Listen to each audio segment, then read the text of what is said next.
Oke, selamat malam buat kita semua. Salam sejahtera. Ketemu lagi di pertemuan ketiga sekarang ya kita perkuliahannya ya. Setelah minggu lalu kita hanya menggunakan Smart dan di WA group ya gitu. Karena selang-seling lah kita ya, sesuai kesepakatan yang waktu di awal. Oke, seperti biasa silahkan sebelum mulai perkuliahan kita mulai dengan berdoa dulu. Silahkan, ada yang mau pimpin doa? Boleh, siapa? Mau ketua kelasnya atau siapa yang mau mewakili?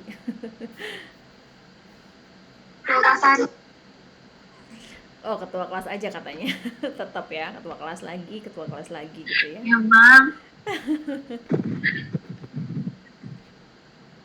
Baik, Bu. Baik, teman-teman. Sebelum memulai perkuliahan malam hari ini, kita berdoa dulu supaya lancar. Berdoa dimulai.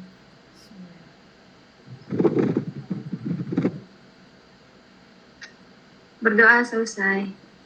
Oke, terima kasih Sarah sudah pimpin doa. Sekarang Ibu minta satu orang untuk memberikan motivasi lah ya, atau pengalaman pribadi, tapi jangan pengalaman cinta kalau bisa ya, karena kalau mau ngomongin cinta 3 jam gak akan selesai kayaknya ya. Oke, silakan yang mau memberikan. Puri. Paling kalau motivasi dari aku, pengalaman hidup akan mengenalkanmu pada titik terendah. Udah gitu aja. Pengalaman hidup akan mengenalkan kita pada titik terendah gitu ya. Terus pencapaian ke depan berarti akan mencapai titik yang tertinggi gitu mungkin ya. Ya. Oke, jadi intinya ketika kita hidup itu pasti saatnya ada di bawah, saatnya ada di tengah, saatnya ada di atas gitu ya, seperti roda gitu ya. Jadi tinggal yang harus kita tanamkan adalah bagaimana ketika kita bisa menikmati yang namanya proses dari menjalani kehidupan tersebut gitu ya. Oke, baik, sebelum kita mulai perkuliahan, tadi absensi berarti 2 orang yang memang sudah tidak ada di kampus kita ya. Terus untuk yang berarti kalau sekarang sih jumlahnya hanya kurang 1 orang kayaknya ya. Kurang 1 orang mungkin masih di tempat Betul, Bu. kerja. 1 orang. Oke, 1 orang itu sebentar, namanya siapa ya? Karena Ibu belum hafal semuanya ini namanya. Bella Purnama, Bu. Bella Purnama ya. Oke, ya udah. Mm. Nah, ini nih baru mau join mahasiswa. 1 orang tambah Ibu jadi totalnya 14. Oke, kita masuk ke pertemuan ketiga. Untuk pertemuan ketiga ini sudah bisa di-download semuanya materi untuk hari ini. Sudah, Bu. Sudah ya. Oke, kalau memang sudah, Ibu mau share screen. Untuk materi yang minggu lalu ada yang mau ditanyakan nggak? Mungkin karena kurang jelas di WA, di Smart, jadi sekarang mau ditanyakan langsung deh gitu. Atau kalau memang tidak ada ya berarti kita bisa lanjut ke pertemuan yang ketiga ya. Ada yang mau ditanyakan untuk materi pertemuan minggu lalu? Tentang prinsip-prinsip ya, yang minggu lalu itu tentang prinsip-prinsip dari yang namanya etika bisnis. Tapi sudah paham semua menurut Ibu sih ya, sepertinya ya. Ada yang mau ditanyakan? Lanjut. Enggak ada, Bu. Oke, Lanjut aja. Belum ada, Bu. Lanjut aja ya. Oke, nah ini sudah terlihat semuanya?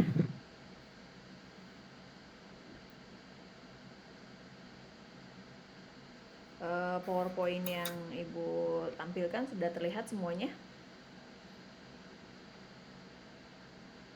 Sudah, Bu. Oke, sudah. Etika manajerial yang akan kita bahas di sini ada beberapa pembahasan gitu ya, dari mulai immoral management sampai ke yang namanya budaya organisasi. Nanti kita bahas satu-satu dari mulai immoral management seperti apa, amoral management seperti apa gitu ya, moral management tentang budaya organisasi seperti apa, leadership seperti apa gitu ya.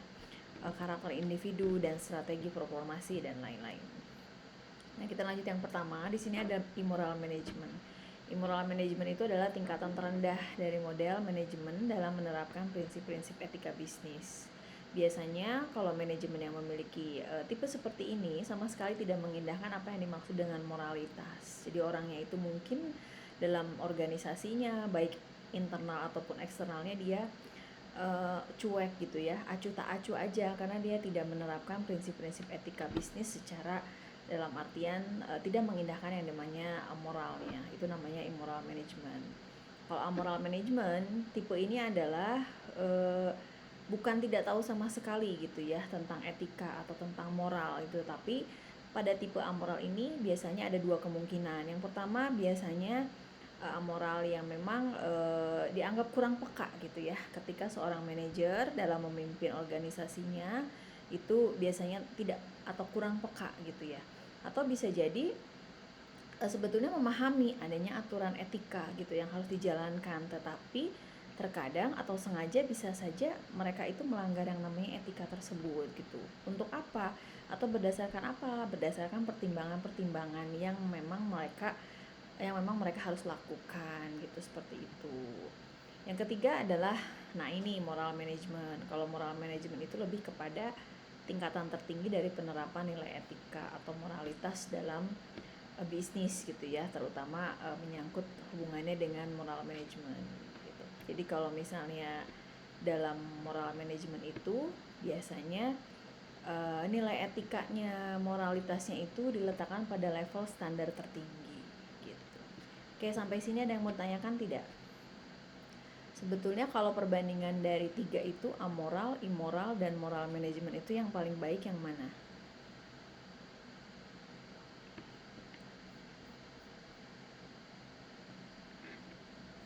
Yang paling baik itu biasanya yang moral management ya, karena mereka menempatkan level tertinggi dalam satu organisasinya, bahwa dengan adanya etika, dengan adanya moral itu semuanya akan baiklah gitu, ibaratnya seperti itu. Oke, kalau memang tidak ada lagi yang mau ditanyakan, mungkin kita lanjut ke tentang agama, filosofi, budaya, dan hukum dalam etika bisnis gitu. Etika mungkin teman-teman sudah tahu, yang mengajarkan ajaran baik buruk, salah benar, atau ajaran tentang moral, khususnya dalam tindakan dan perilaku ekonomi yang bersumber dari ajaran agama. Kalau untuk filosofi biasanya lebih kepada salah satu sumber nilai etika yang juga menjadi acuan dalam pengambilan keputusan gitu ya. Nah, kalau misalnya budaya di sini lebih ditekankan kepada norma dan nilai yang diberikan pada satu kelompok, dan ketika disepakati atau disahkan bersama-sama itu biasanya akan menjadi sesuatu yang sifatnya mungkin bisa dibilang wajib, akan menjadi satu landasan dalam organisasi tersebut gitu ya. Nah, kalau hukum ya jelas ada perangkat aturan yang dibuat dalam pemerintah dalam rangka menjamin kelangsungan hidup berbangsa dan bernegara. Itu biasanya di sini hukum itu akan menentukan ekspektasi etika yang diharapkan dalam komunitas dan mencoba mengatur serta mendorong adanya perbaikan-perbaikan terhadap masalah yang dipandang bahwa masalah tersebut memang wajib diselesaikan gitu. Makanya ada hukum yang mengaturnya, ada norma yang mengaturnya gitu, seperti itu. Nah, yang selanjutnya pembahasan kali ini adalah tentang leadership-nya. Bagaimana sih kriteria memiliki jiwa kepemimpinan yang bagus dalam etika bisnis terutama ya. Yang pertama itu mampu memberikan inspirasi dan memberikan motivasi kepada orang lain, misalnya kepada bawahan. Kita wajib gitu ya, sebagai manajer, sebagai atasan, kita itu perlu memberikan motivasi kepada mereka, perlu juga memberikan inovasi, perlu juga memberikan inspirasi, seperti itu. Kalau memang atasan kita tidak punya tidak pernah memberikan motivasi, tidak adanya inovasi, tidak memberikan inspirasi, ya mungkin jiwa kepemimpinannya itu belum masuk sesuai dengan kriteria dalam etika berbisnis ya, dalam artian salah satu yang termaksud faktor-faktor yang mendorong dalam kegiatan etika bisnis tersebut gitu.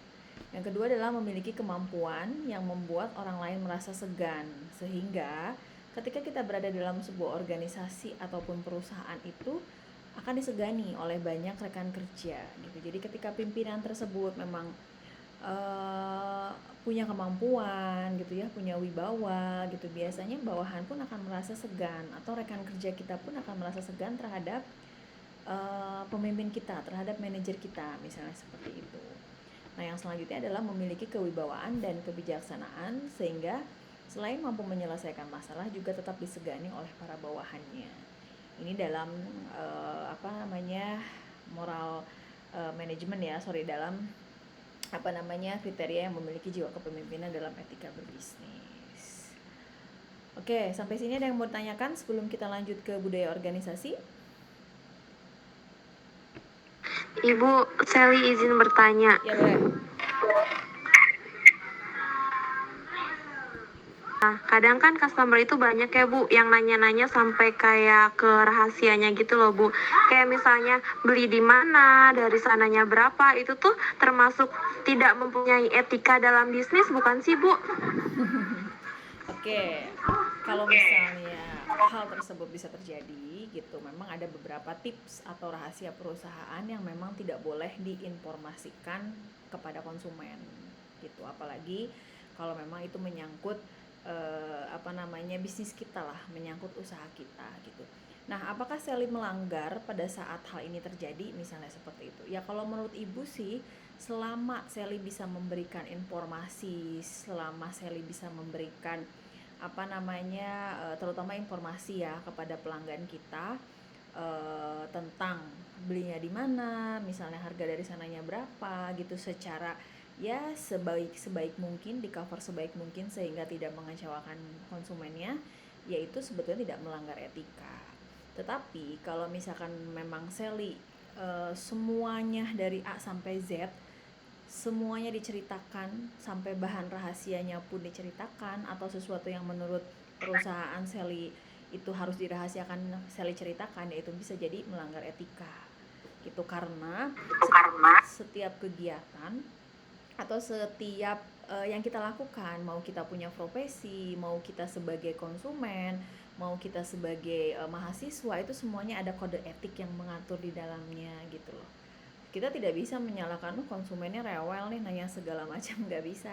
Namanya konsumen itu kan memang dia mau berkata apa aja ya tergantung si konsumennya gitu. Nah, kita bisa menyikapinya seperti apa? Mungkin dengan cara komunikasi yang bagus, komunikasi yang baik gitu, dengan etika yang baik, sehingga orang tuh oh iya paham hal ini memang tidak bisa dijelaskan lebih rinci lagi gitu loh, karena itu rahasia perusahaan, ibaratnya seperti itu gitu ya. Iya Bu, kadang ada beberapa orang yang kayak nanyanya tuh detail banget gitu. Ya nggak apa-apa, Sally mengcover aja harus gimana nih saya Iya Bu, seperti itu. terima kasih Bu. Sama-sama. Ada lagi yang mau ditanyakan? Oke, ada lagi yang mau ditanyakan? Nggak ada? Oke, kalau memang tidak ada lagi yang mau ditanyakan, kita lanjut sedikit lagi tentang budaya organisasi. Coba ada yang sudah baca atau sudah pernah mendengar atau mungkin di tempat kerjanya memang sudah menerapkan budaya organisasi. Ada nggak?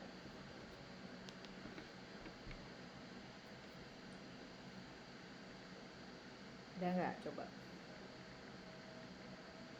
Misalnya, ternyata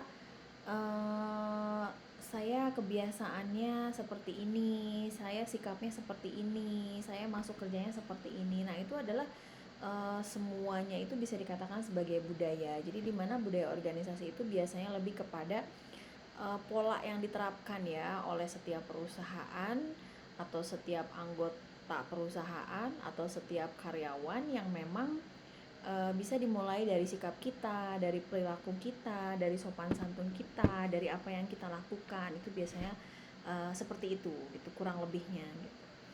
Nah, kita lihat di sini untuk slide PowerPoint-nya sebentar. Ibu presentasikan dulu ya untuk budaya organisasi.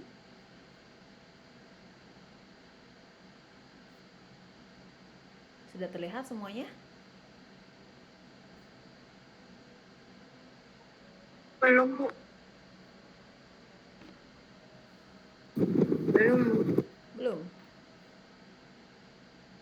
Sekarang sudah terlihat? Sudah, Bu. Sudah. Sudah, Bu. Sudah, Bu. Nah, ini kita berbicara tentang budaya organisasi. Jadi setiap tempat, setiap perusahaan, setiap organisasi terutama ya gitu pasti dia punya budaya gitu. Sebetulnya budaya itu apa sih? Lebih menekankan kepada nilai atau keyakinan yang dianut secara bersama yang mendasari identitas organisasi atau identitas perusahaan tersebut gitu ya. Atau yang kedua bisa jadi tentang seperangkat nilai-nilai pokok, asumsi pemahaman, dan cara berpikir yang dimiliki oleh anggota organisasi yang diajarkan kepada anggota baru. Itu namanya budaya organisasi. Coba dari pengertian ini kira-kira ada yang bisa memberikan contoh nggak? Budaya organisasi itu yang seperti apa sih? Ada? Ibu Sarah boleh? Boleh. Ya, Bu. Jadi kalau di tempat Sarah kerja, kan Sarah kerja di PT Lintek ya Bu, itu kan salah satu perusahaan Jepang. Nah, terus di kita tuh ada satu budaya yaitu Yobisasi Kosho, Bu. Jadi di Lintek tuh banyak jalan, Bu, banyak jalan. Terus ketika kita mau nyebrang gitu, kita oke, itu Bu, itu budaya jalan kayak gitu. Terus kalau misalkan kita nggak ngelakuin kebiasaan itu nanti tuh kayak ditegur gitu Bu. Terus kayak harus selalu ngucapin selamat pagi ke setiap orang yang kita temuin, mau itu OB sekalipun sampai ke Jepangnya sekalipun itu harus kayak gitu. Ya, betul. Itu adalah salah satu contoh dari budaya organisasi. Misalnya, ya biasanya rata-rata perusahaan Jepang ya memang sudah menerapkan seperti itu. Jalan masuk kemana, jalan keluar di mana gitu ya. Jadi supaya orang tidak bentrok ya. Kalau ibu dulu pernah kalau tidak salah Pokari ya dulu, ke Pokari, itu memang menerapkan seperti itu. Jadi yang mana pejalan kaki, yang mana untuk kendaraan gitu. Jadi memang sudah terorganisir gitu ya. Nah, itu adalah bisa dikatakan sebagai budaya gitu. Budaya memang diterapkan dalam suatu organisasi atau di tempat atau di perusahaan tersebut gitu. Supaya apa? Ya akan menjadi satu ciri khas gitu ya. Akan menjadi satu identitas lah gitu, bahwa ternyata budayanya seperti ini ya. Akhirnya mau tidak mau, suka tidak suka kita harus mengikuti gitu ya, seperti itu. Ada lagi yang bisa memberikan contoh? Ya bagus ya, berarti memang kalau Sarah sudah sudah menerapkan budaya di dalam organisasi atau di tempat bekerjanya gitu ya. Jadi sudah paham lah gitu. Jadi ternyata memang di situ harus disepakati bersama nih gitu. Memang ada nilai-nilainya, saya tidak suka tapi memang aturannya seperti itu. Ya sudah, akhirnya kita harus memahami bahwa ternyata memang ini adalah budaya yang diterapkan di tempat kerja tersebut gitu loh. Gitu ya. Oke, kalau memang sudah paham, Ibu lanjut lagi ke slide selanjutnya. Nah, di sini ada beberapa tingkatan dalam budaya organisasi. Mungkin kalau yang tadi diceritakan itu budaya organisasinya yang mana? Coba kira-kira masuk ke yang tampak, yang visible, atau yang invisible, atau yang memang asumsi-asumsi yang tersembunyi. Kira-kira yang mana coba?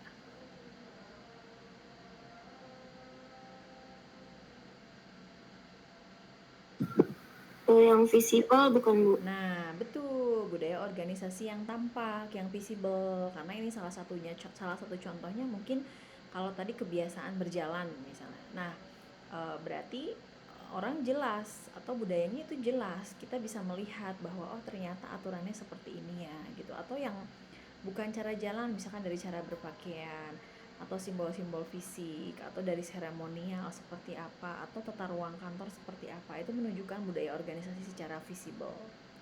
Yang kedua, budaya organisasi yang tidak tampak. Mungkin ini lebih ke tentang bagaimana ketika karyawan bisa berprestasi, bagaimana ketika menerapkan disiplin. Itu adalah salah satu budaya organisasi yang invisible sifatnya gitu ya.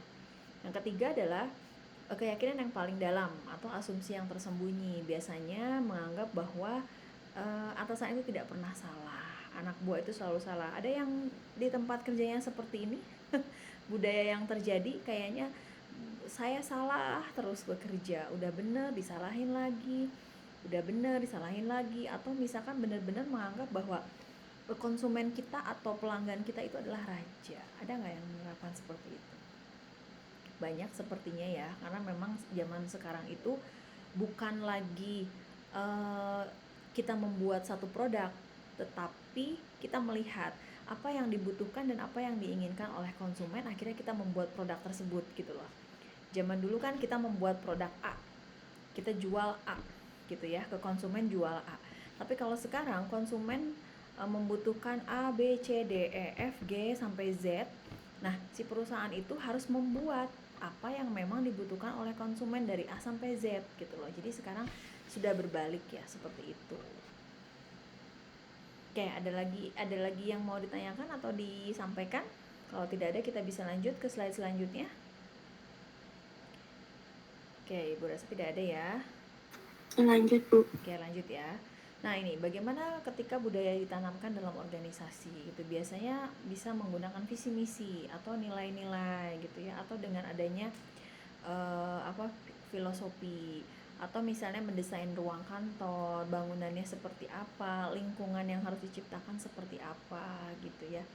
Atau misalnya dalam perusahaan supaya kita lebih dikenal lagi, itu misalnya bisa menggunakan bahasa yang seperti apa, bahasa yang baik, perkataan yang sopan, yang ramah misalnya, atau menggunakan slogan perusahaannya seperti apa gitu ya. Memberikan penghargaan, memberikan promosi, kriteria promosi untuk kenaikan jabatan misalnya seperti itu. Atau dengan memberikan cerita, memberikan satu legenda-legenda, itu pun memang bisa ditanamkan dalam suatu organisasi sehingga pada akhirnya akan menjadi satu budaya gitu ya. Atau misalnya dengan adanya program pelatihan atau adanya pengajaran oleh supervisor atau dan lain-lain lah gitu, sebetulnya banyak gitu ya. Teladan sikap pemimpinan kita melalui sistem dan prosedur organisasi gitu ya, sehingga ya tujuan-tujuan organisasi itu bisa dicapai gitu ya, seperti itu. Jadi budaya itu bisa ditanamkan dalam organisasi, salah satunya adalah banyak, bisa dari sini lah diambil salah satunya gitu maksudnya. Oke, yang selanjutnya adalah ada 2 sifat dari budaya organisasi. Budaya organisasi yang adaptif dan budaya organisasi yang tidak adaptif. Kalau budaya organisasi yang adaptif itu budaya organisasi yang mampu menyesuaikan dengan lingkungan organisasinya. Sedangkan yang tidak adaptif berarti dia tidak mampu menyesuaikan dengan lingkungan luar organisasi gitu. Makanya sekarang yang lagi booming, yang lagi tren di luaran sana tuh apa sih gitu. Oke, mungkin sekarang karyawan tidak lagi menggunakan sepatu pantopel misalnya gitu ya. Saya akan menggunakan sepatu sneaker saja misalnya supaya lebih leluasa. Nah, mungkin itu bisa diterapkan menjadi satu budaya gitu ya. Ketika karyawan wajib pakai name tag misalnya, itu pun bisa dikatakan seperti itu. Jadi menyesuaikan dengan lingkungan organisasinya. Atau misalnya ketika orang-orang membuat promo-promo besar-besaran, nah mungkin perusahaan kita, organisasi kita bisa mengikuti tren tersebut gitu ya. Nah, di sini bagaimana dampaknya terhadap kinerja dan kepuasan gitu ya. Di sini ada faktor-faktor yang mendukung atau faktor-faktor yang memang ketika budaya organisasi sudah diterapkan dengan baik gitu ya, dengan tinggi lah gitu ya, sehingga kultur itu akan berpengaruh terhadap kinerja kita, berpengaruh terhadap kepuasan kita. Misalnya dari mulai pimpinan kita yang ramah, pimpinan kita yang baik, kita diberikan penghargaan, misalnya kita bisa diberikan pelatihan untuk karyawan misalnya seperti itu. Pada akhirnya akan menjadi budaya, satu budaya dalam organisasi tersebut, sehingga akan menjadikan kekuatan atau memberikan kultur yang baik terhadap para karyawannya, terhadap organisasinya, sehingga kinerja dan kepuasan itu akan lebih tinggi lagi gitu ya, akan semangat lagi gitu. Tetapi ketika budaya organisasi ya tidak diterapkan dalam organisasi tersebut, mungkin akhirnya kebiasaannya juga akan rendah, tidak ada lagi semangat mungkin untuk karyawan, malas gitu ya. Karena seperti yang tadi dijelaskan, mungkin ada yang harus disiplin atau tidak diterapkan disiplin, atau karyawan yang selalu dianggap salah oleh atasannya, atau misalnya dalam organisasi tersebut harus ada inovasi. Mungkin harus menerapkan bagaimana ketika saya mengambil tindakan ini resikonya apa. Bagaimana perhatian saya terhadap produk saya misalnya, bagaimana orientasinya ketika saya mengambil kebijakan seperti ini gitu ya, bagaimana ketika saya memperlakukan karyawan gitu, bagaimana ketika orientasinya pada satu tim gitu ya, bagaimana ketika saya sudah punya produk saya mantap untuk dijual misalnya seperti itu. Ini adalah beberapa dampak budaya organisasi terhadap kinerja dan kepuasan organisasi gitu. Jadi ini dikatakan sebagai etika organisasi. Oke, sampai sini ada yang mau ditanyakan?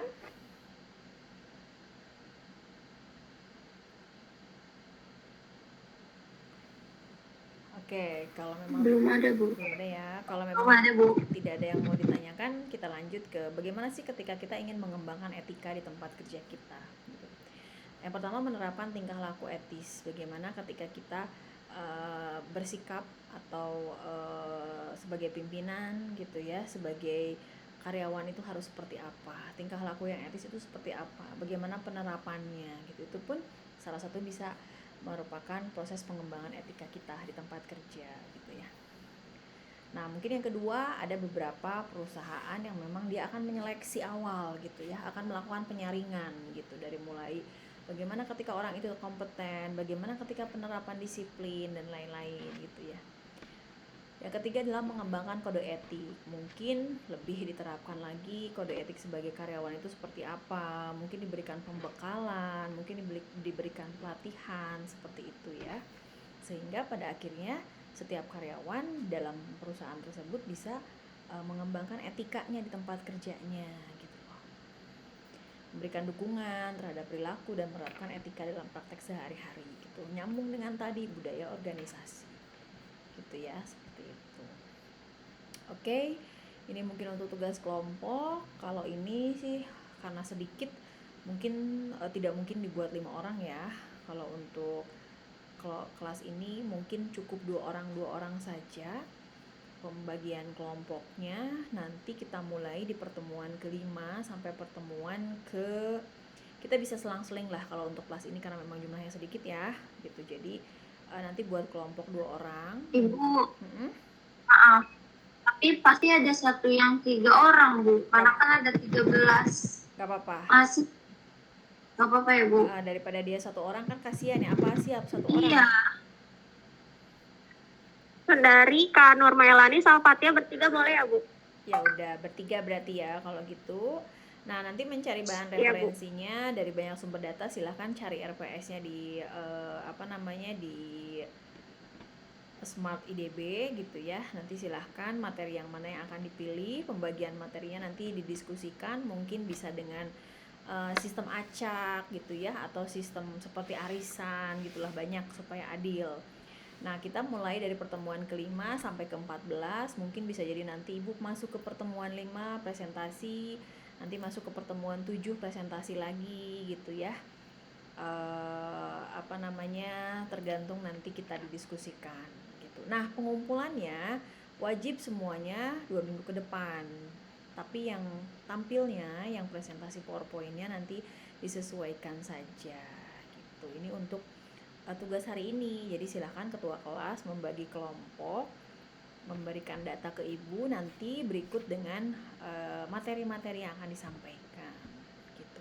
Pengumpulannya 2 minggu ke depan, berarti sebelum pertemuan ke-5. Kita pertemuan hari Jumat, berarti kalau bisa Kamis sudah ada. Kalau untuk minggu depan, pertemuan ke-4 itu masih sama Ibu gitu. Oke. Cek RPS-nya di e-learning, kemudian bakal membagi ke teman-teman buat dipilih ya kelompoknya mau ambil materi yang mana gitu ya. Iya, betul sekali. Supaya tidak berebut, nanti Sarah bisa bikin. Nanti saya sampaikan ke Ibu lagi ya, kalau misalkan kelompoknya udah fix, terus materinya apa gitu ya Bu. Siap, betul. Kira-kira didiskusikan, boleh ada video gitu ya, boleh dalam bentuk, pokoknya cari referensi sebanyak mungkin. Nanti silahkan Ibu berikan kesempatan untuk teman-teman presentasi.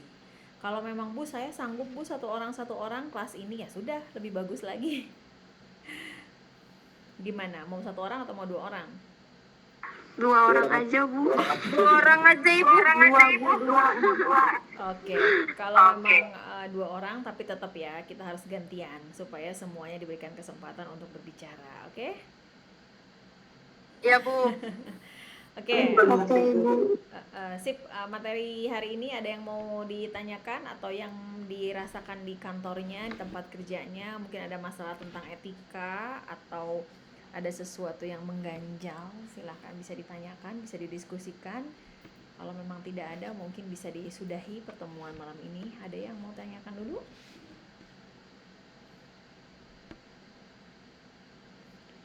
Oke, ada? Ini PowerPoint-nya ada minimal slide nggak Bu? Atau nggak ada? Bebas? Bebas lah ya. Bebas ya Bu? Secukupnya aja, karena kalau Ibu menentukan slide juga agak bingung ya. Takutnya nanti mahasiswa terbatas ide-idenya gitu, jadi silahkan aja, tidak ada pembatasan gitu. Kan lumayan judul 1 slide gitu ya, nama kelompok 1 slide, logo IDB 1 slide gitu ya. Jadi udah 3 slide itu juga ya.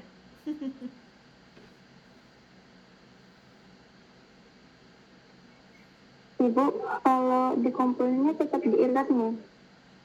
Dikumpulkannya langsung aja 1 file aja, nanti dikoordinir sama ketua kelas, mungkin bisa di Google Drive aja, dikirimkan langsung ke Ibu. Karena memang untuk materi hari ini Ibu tidak memberikan file atau tidak memberikan folder untuk pengisian atau pengumpulan di Smart IDB gitu. Baik Bu. Oke, ada lagi yang mau ditanyakan?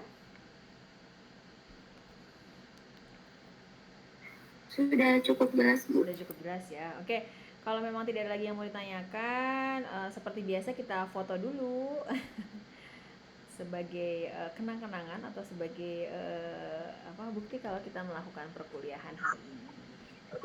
Oke Bu. Oke, boleh kalau yang mau on kamera silahkan. Ada yang lagi di tempat kerja ya, semangat ya. Oke, sudah semua? Oke, 1, 2, 3. Oke, sip. Terima kasih untuk yang malam ini sudah hadir. Mohon maaf apabila ada yang kurang penyampaian atau terlalu cepat atau tidak puas atau tidak paham. Mudah-mudahan ke depan bisa diperbaiki lagi, dan terima kasih yang malam ini sudah hadir. Sampai ketemu lagi di minggu depan. Nanti kalau misalnya ada yang mau ditanyakan atau disampaikan, silahkan di WA grup saja ya. Kita masih ada punya waktu 15 menit lah kurang lebih ya. Oke, terima kasih semuanya. Sampai ketemu lagi minggu depan. Assalamualaikum warahmatullahi wabarakatuh. Selamat malam. Waalaikumsalam warahmatullahi wabarakatuh. Ya,